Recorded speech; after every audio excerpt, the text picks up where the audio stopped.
పాము ముంగీస కథ. ఒకప్పుడు ఒక చిన్న గ్రామంలో రామయ్య అనే రైతు నివసించేవాడు.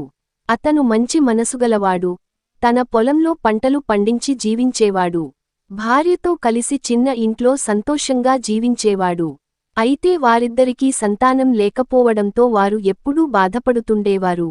ఒక రోజు రామయ్య పొలంలో పనిచేస్తూ గాయపడ్డ ఒక చిన్న ముంగీసను చూశాడు.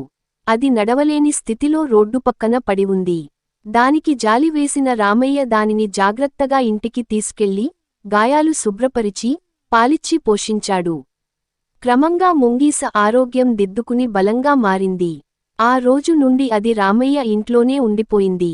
ముంగీస అమాయకంగా ఉండి వారిద్దరినీ తన తల్లిదండ్రుల్లా చూసేది.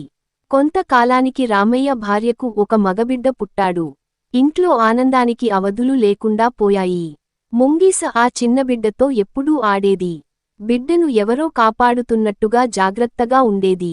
రామయ్య దంపతులు కూడా ముంగీసను తమ కుటుంబ సభ్యునిలా ప్రేమించారు.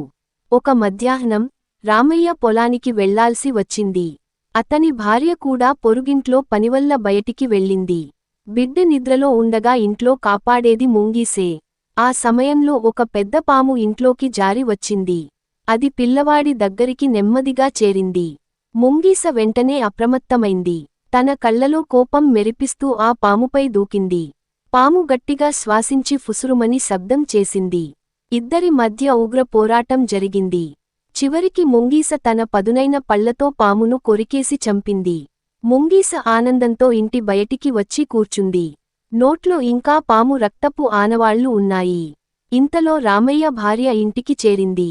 తలుపు దగ్గరే ముంగీసను చూసి నోరు రక్తంతో నిండిన దృశ్యం చూసి భయపడిపోయింది. అయ్యో, ఈ ముంగీస మన బిడ్డను కొరికి చంపేసిందేమో అని అనుకుంది. కోపంతో పక్కనే ఉన్న నీటి కుండ తీసి ఆ ముంగీస తలపై బలంగా కొట్టింది. ముంగీస అక్కడికక్కడే మృతి చెందింది. భయంతో ఆమె ఇంట్లోకి పరుగెత్తి వెళ్లి చూసింది. బిడ్డ ప్రశాంతంగా నిద్రపోతూ ఉన్నాడు. పక్కనే పాము ముక్కలై చనిపోయి ఉంది. ఆ దృశ్యం చూసిన ఆ అమ్మాయి ఒక్కసారిగా వణికిపోయింది. నిజం అర్థమయ్యేసరికి ఆలస్యం అయింది. తన బిడ్డను రక్షించడానికి ప్రాణత్యాగం చేసిన ముంగీసను అజ్ఞానంతో చంపేసిందన్న ఆలోచనతో ఆమె గుండె బరువెక్కింది. కన్నీరు పెట్టుకొని తన తప్పును పశ్చాత్తాపపడింది. రామయ్య వచ్చాక సంఘటన మొత్తం వివరించింది. రామయ్య కూడా భార్యతో కలిసి ముంగీసకు సమాధి కట్టి పూలు సమర్పించాడు. ఆ రోజు నుండి వారు ఒక పాఠం నేర్చుకున్నారు. ఎవరినీ వారి రూపాన్ని లేదా పరిస్థితిని చూసి అనుమానించకూడదు. నిజం తెలుసుకోకుండా త్వరగా నిర్ణయం తీసుకుంటే తిరిగిరాని నష్టాలు వస్తాయి.